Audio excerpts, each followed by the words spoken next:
کر دیا بھائی کے مقصد کو نمایاں جس نے، دے دیا اشکوں کو سرمایہ طوفاں جس نے، ظلم کا چاک کیا جیگو گریباں کس نے،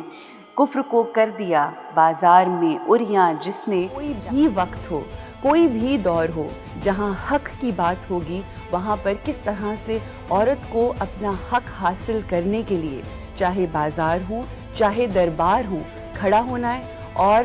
چاہے وہ ظالم حکمران ہو جابر حکمران ہو اس کے سامنے اپنا سر بلند کرنا ہے اپنے حق کے لیے۔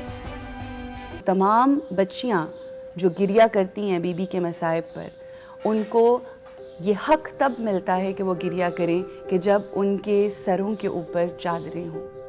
چادریں چھیننے والوں کا بھرم کھول دیا، اپنے اجداد کی عظمت کا علم کھول دیا، گزری کانٹوں سے مگر پھول بچھا کر گزری۔ حق کسے کہتے ہیں دنیا کو بتا کر گزری، ظلم کے ہر در و دیوار ہلا کر گزری، کربلا شام کے رستے میں بنا کر گزری، یوں تو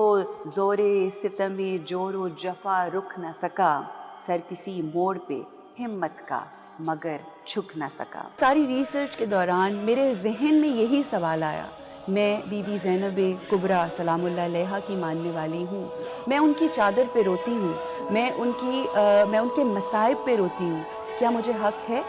کہ میں ان کے مصائب پر اپنے آنکھوں سے آنسو گراؤں؟ اگر میرے سر پہ چادر، میرے سر پہ حجاب نہیں ہے، اگر میرا سر کورڈ نہیں ہے تو میں کس حق سے روں گی اپنی بیوی کے اوپر؟